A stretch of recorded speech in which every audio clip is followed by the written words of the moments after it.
Doctor ortho Ayurvedic oil and capsule, अब दर्द भी घुटने टेकेगा।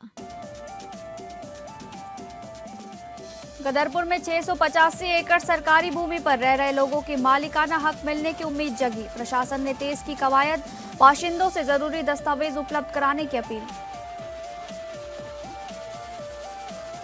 द्वाराहाट में शिक्षा व्यवस्था सुधारने की पहल, प्रधानाचार्यों की समीक्षा बैठक में शिक्षा गुणवत्ता, नियमित मूल्यांकन, अतिरिक्त कक्षाओं के संचालन पर हुआ मंथन।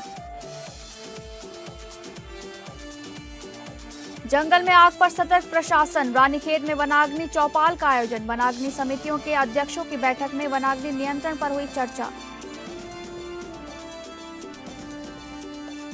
विकासनगर में प्यास से बेहाल गजराज, हाईवे के मुहाने पर आए हाथी, राहगीरों में मचा हड़कंप, प्रशासन का पर्याप्त पानी की व्यवस्था करने का दावा।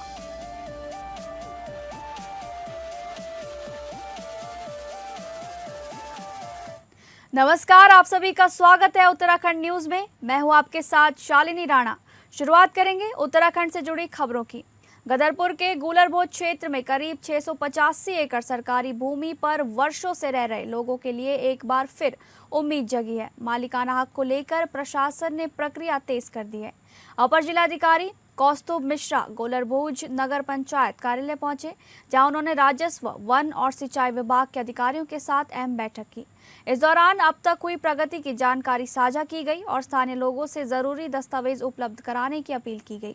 आपको बता दें कि हाल ही में रुद्रपुर में आयोजित एक कार्यक्रम के दौरान सांसद अजय भट्ट, भाजपा प्रदेश मंत्री गुंजन सुखीजा और गुलरभोज नगर पंचायत अध्यक्ष सतीश चुग ने मुख्यमंत्री पुष्कर सिंह धामी को पत्र सौंपकर इस भूमि पर मालिकाना हक देने की मांग उठाई थी। मुख्यमंत्री ने मामले को गंभीरता से लेते हुए जिलाधिकारी को समिति गठित करने पर आवश्यक कार्रवाई के निर्देश दिए थे। वहीं अपर जिलाधीशक अधिकारी कौस्तुभ मिश्रा ने बताया कि इस मामले में संबंधित विभागों की 3 बैठकें हो चुकी हैं और आवश्यक दस्तावेज जुटाए जा रहे हैं। उन्होंने राजस्व विभाग को सावधानी पूर्वक अभिलेख तैयार करने के निर्देश दिए हैं और लोगों से सहयोग की अपील की है। भाजपा प्रदेश मंत्री गुंजन सुखीजा ने कहा कि सरकार का उद्देश्य पात्र लोगों को मालिकाना हक दिलाना है। वहीं नगर पंचायत अध्यक्ष सतीश चुग ने कहा कि ये उनके चुनावी वादों में शामिल था और अब इसके पूरा होने की उम्मीद बढ़ गई है। देखिए, गुलरभोज डाम के जो विस्थापित लोग हैं, जिन्होंने गुलरभोज डाम को बसाने के लिए अपनी वर्ग 1 का की जमीन दी और उस जमीन के बदले में उस समय की सरकार ने इनको लगभग कहा जाए उससे आधी जमीन यानी लगभग 685 एकड़ जमीन दी। 1-2 गांव और है यहाँ पे। ये बहुत ही महत्वपूर्ण विषय है यहाँ पे, खासकर जब हरिपुरा जलाशय बना था तो उससे कुछ लोगों को विस्थापित किया गया था। उस विस्थापन के क्रम में कुछ भूमि जो फॉरेस्ट की थी और उसके रिकॉर्ड में दर्ज नहीं हो पाई थी, उसी को लेके ये प्रकरण चल रहा है। जो जन जन का बिल्कुल ख्याल रख रहे हैं, गरीब का और किसान का, महिला का, बुजुर्ग का, बच्चों का, युवाओं का, सबका ध्यान कर रहे हैं। तो उनके वहां तक अगर फाइल पहुंच गई, उनकी नजर 685 एकड़ जमीन पे पड़। मुझे मुख्य उद्देश्य देखिए, हमने माननीय मुख्यमंत्री जी तक हमने फाइल पहुंचाई थी। माननीय हमारे जो है क्षेत्रीय सांसद हैं माननीय अजय भट्ट जी और हमारे जो है प्रदेश मंत्री भाजपा में बड़े भाई गुंजन सुखीजा जी, इनके माध्यम से हमने माननीय मुख्यमंत्री जी तक फाइल हमने पहुंचाई थी। अगली खबर का रुख करेंगे। द्वाराहाट के सभागार में विकास खंड के समस्त राजकीय एवं सहायता प्राप्त विद्यालयों के प्रधानाचार्यों और प्रधानाध्यापकों की एक महत्वपूर्ण समीक्षा बैठक आयोजित की गई। बैठक का मुख्य उद्देश्य विद्यालयों में शैक्षिक गुणवत्ता, प्रशासनिक व्यवस्था, छात्र कल्याणकारी योजनाओं तथा विभिन्न विभागीय कार्यक्रमों के प्रभावी क्रियान्वयन की समीक्षा करना था। इस दौरान हाई स्कूल एवं इंटरमीडिएट बोर्ड परीक्षा परिणामों की विस्तृत समीक्षा की गई। 100% परीक्षा परिणाम देने वाले विद्यालयों की सराहना करते हुए उन विद्यालयों को परिणाम सुधारने के लिए अन्य विद्यालयों को परिणाम सुधारने के लिए ठोस कार्य योजना तैयार करने के निर्देश दिए गए। बैठक में विद्यार्थियों के नियमित मूल्यांकन, अतिरिक्त कक्षाओं के संचालन, विषय विशेषज्ञों के मार्गदर्शन तथा कमजोर छात्रों के लिए विशेष शिक्षण व्यवस्था सुनिश्चित करने पर विशेष बल दिया गया। वर्तमान मौसम को ध्यान में रखते हुए विद्यालयों को हीट वेव से बचाव के लिए पेयजल, प्राथमिक उपचार, उचित वेंटिलेशन एवं समय सारिणी के अनुसार संचालन सुनिश्चित करने के निर्देश भी दिए गए। वनाग्नि की घटनाओं को देखते हुए विद्यालयों के माध्यम से जन जागरूकता अभियान चलाने तथा आपदा प्रबंधन विभाग से समन्वय बनाए रखने पर भी जोर दिया गया। साथ ही 7 मई को आयोजित होने वाले राष्ट्रीय कृमि मुक्ति दिवस में दिवस के सफल क्रियान्वयन हेतु आवश्यक तैयारियां पूर्ण करने एवं स्वास्थ्य विभाग से समन्वय स्थापित करने के निर्देश दिए गए। मुख्यमंत्री मेधावी छात्रवृत्ति योजना के अंतर्गत पात्र विद्यार्थियों का समयबद्ध चयन और आवेदन प्रक्रिया पूर्ण कराने पर भी विशेष बल दिया गया। मिशन कोशिश एवं मिशन कर्मयोगी कार्यकर्मियों की समीक्षा करते हुए विद्यालयों में नवाचार आधारित शिक्षण, अनुशासन, नैतिक मूल्यों एवं विद्यार्थियों के सर्वांगीण विकास के लिए गतिविधियों को और प्रभावी बनाने के निर्देश दिए गए।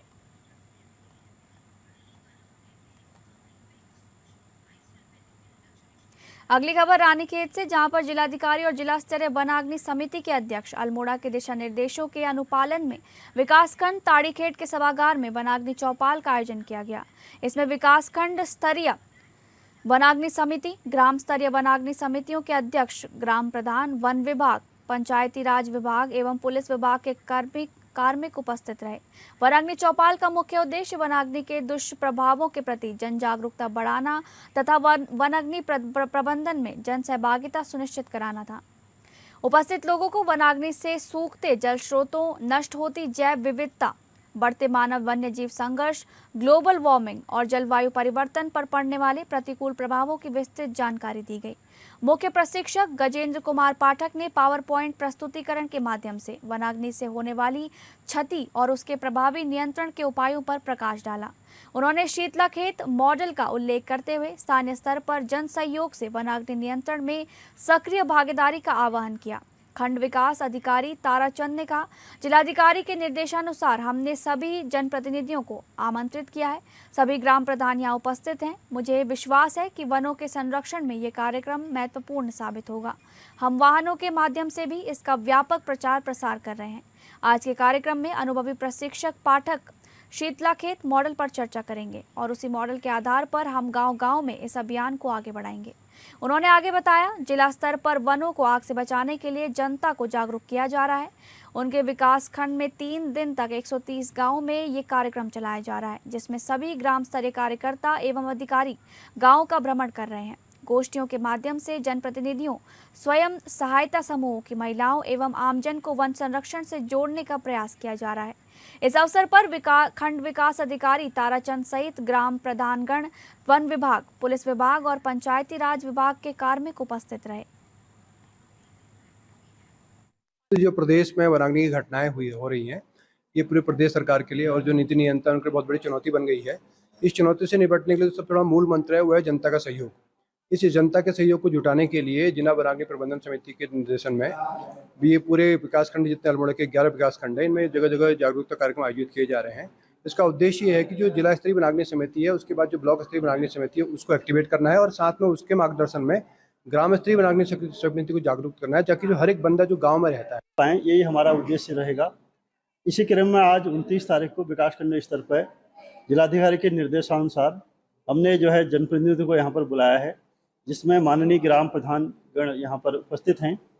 आप सभी जो लोग जागरूकता अभियान जो प्रसारण है उसका कार्य करेंगे और मुझे आशा है कि यह कार्यक्रम जंगलों को बचाने में बहुत महत्वपूर्ण साबित होगा।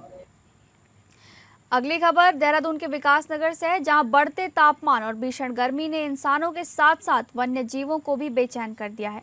विकासनगर में भीषण गर्मी के चलते पानी की तलाश में हाथियों का एक झुंड नेशनल हाईवे के करीब पहुंचा तो राहगीरों में हड़कंप मच गया। तिमली रेंज में हाथियों की मौजूदगी ने राहगीरों में अफरा तफरी मचा दी। हालांकि वन विभाग की टीम ने मौके पर मुस्तैदी दिखाते हुए हाथियों को सुरक्षित जंगल की ओर खदेड़ा। लेकिन बड़ा सवाल यह है कि आखिर जंगली जानवरों से भरे इस आरक्षित वन क्षेत्र से सटे इस नए हाईवे पर सुरक्षा दीवारें या सोलर फेंसिंग क्यों नहीं लगाई गई।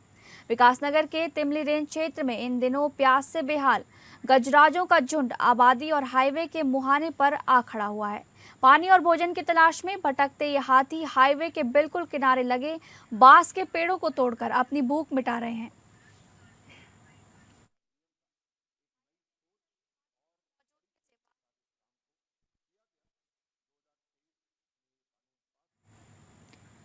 हाईवे के इतने करीब हाथियों की मौजूदगी से वाहन चालकों में डर का माहौल बना हुआ है। घटना की सूचना मिलते ही वन विभाग की टीम मौके पर पहुंची। विभाग की टीम ने रात के अंधेरे में कड़ी मशक्कत के बाद हाथियों को वापस सुरक्षित जंगल की ओर भगा दिया। गनीमत रही कि समय रहते टीम ने मोर्चा संभाल लिया और कोई हादसा नहीं हुआ। हालांकि वन विभाग जंगल के भीतर बनाए गए तालाबों में वन्य जीवों के लिए पर्याप्त पानी की व्यवस्था करने का दावा कर रहा है। विकासनगर क्षेत्र में एक बार फिर मौसम ने करवट ले ली है। तेज हवाओं के साथ शुरू हुई बारिश ने जहां लोगों को भीषण गर्मी से राहत दी है, वहीं जंगलों में धधक रही आग पर काबू भी पाने की उम्मीद जगी है। विकासनगर में सुबह से ही आसमान में काले बादल छाए हुए थे। दोपहर होते होते मौसम ने अचानक रुख बदला और तेज हवाओं के साथ बारिश शुरू हो गई। अचानक बदले मौसम ने जहां लोगों को गर्मी से राहत दिलाई, वहीं सड़कों पर भी हलचल कम होती नजर आई। पिछले कई दिनों से क्षेत्र में पड़ रही तेज गर्मी के कारण जनजीवन प्रभावित हो रहा था। खासतौर पर चक्राता और कालसी क्षेत्रों के जंगलों में आग धधक रही थी, जिससे वन संपदा को भारी नुकसान पहुंच रहा था। वहीं जंगलों में लगी आग के शांत होने की भी संभावना जताई जा रही है। स्थानीय लोगों ने इस बदलाव को राहत भरा बताया है।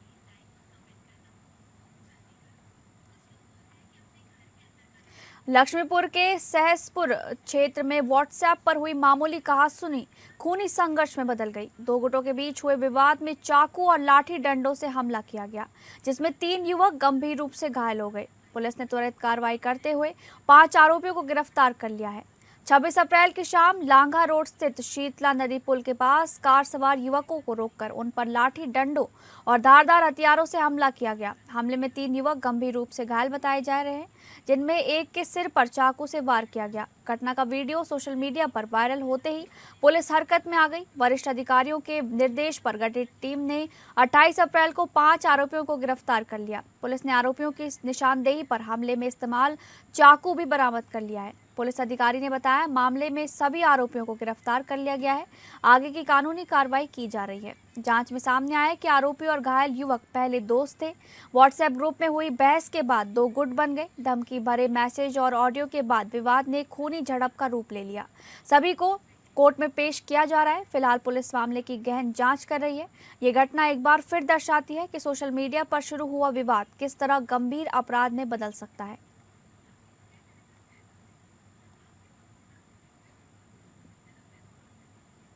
उत्तराखंड के मुख्यमंत्री ने नारी वंदन अधिनियम पर बात करते हुए कांग्रेस पर हमला किया है। कांग्रेस ने हमेशा से महिला अधिकारों में रुकावट पैदा करने का काम किया है। कांग्रेस ने हमेशा से महिला अधिकारों में रुकावट पैदा करने का काम किया है। नारी शक्ति का अधिकार छीनकर कांग्रेस जीत का जश्न मना रही है। ये उनकी महिला विरोधी सोच को दर्शाती है। महिला आरक्षण पर उत्तराखंड में भी सियासत गर्मा गई है। सीएम पुष्कर सिंह धामी ने कविता के माध्यम से विपक्ष पर प्रहार किया। साथ ही मदरसा बोर्ड भंग करने के सवाल का भी जवाब दिया। महिला आरक्षण पर उत्तराखंड में भी सियासत गर्मा गई है। सीएम पुष्कर सिंह धामी ने कविता के माध्यम से विपक्ष पर प्रहार किया। कांग्रेस पार्टी और कांग्रेस पार्टी के सहयोगी दल जिस प्रकार से नारी शक्ति वंदन अधिनियम को लागू करवाने के मार्ग में बाधा बनकर आ रहे हैं, उन्होंने जिस प्रकार से संसद में जिस प्रकार का व्यवहार किया, बिल गिरने के बाद जिस प्रकार का जश्न मनाया, और वही काम आज जिस प्रकार उनके कांग्रेस पार्टी के नेता दिल्ली में कर रहे थे, संसद में कर रहे थे, वही आज विधानसभा में भी यहाँ कांग्रेस पार्टी के नेताओं को देखने को मिला, उनके प्रतिनिधियों को देखने का मिला। अब ये बात पुख्ता हो गई है कि कांग्रेस पार्टी महिला विरोधी है।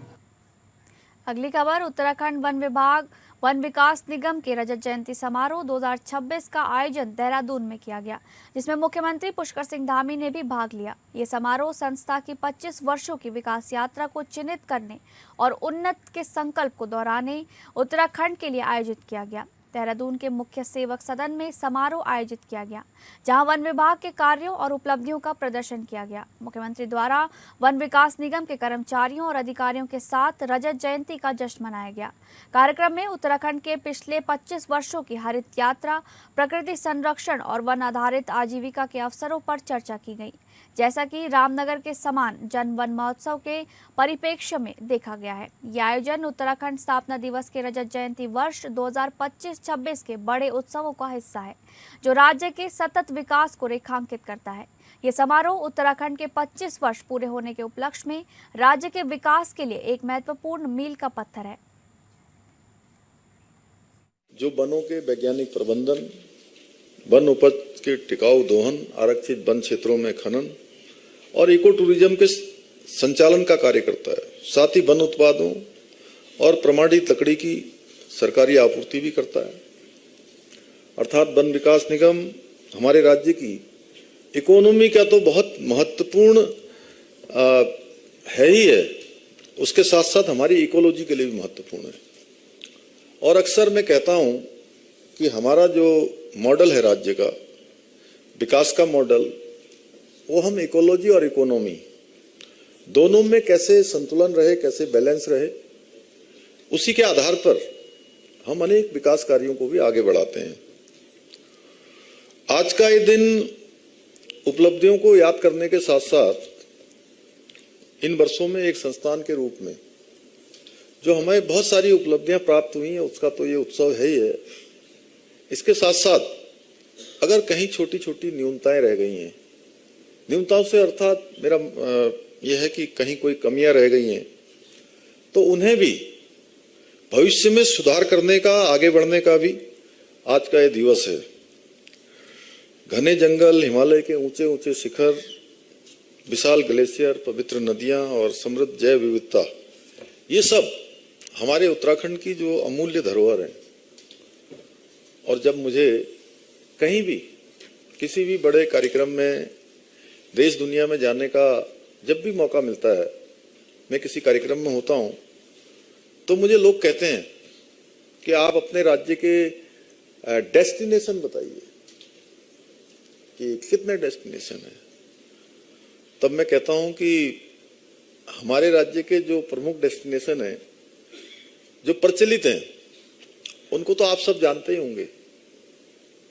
देहरादून हर कोई जानता है, मसूरी जानता है, हरिद्वार जानता है, ऋषिकेश जानता है, उधर चले जाएंगे तो नैनीताल जानता है, कौसानी जानता है, रानीखेत है, या मुंशियारी है, इधर चले जाएंगे चक्राता है, औली है, लैंसडाउन है। एक कुछ डेस्टिनेशन है, हमारे चारों धाम है, पवित्र हेमकुंड साहब है, आदि कैलाश है, अनेक धार्मिक स्थल, मां पूर्णागिरी मैया से लेकर अनेक स्थान है। मैंने कहा आप ऐसे लिखेंगे तो आपको बहुत ज्यादा याद आ जाएंगे, तो 50 आ जाएंगे, किसी को उससे ज्यादा आ जाएंगे तो 100 आ जाएंगे। लेकिन आप उत्तराखंड की जब यात्रा करेंगे,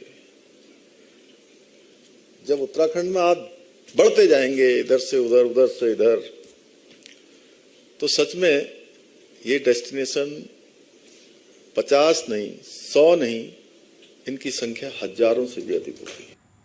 फिलहाल उत्तराखंड न्यूज में बस इतना ही। नमस्कार।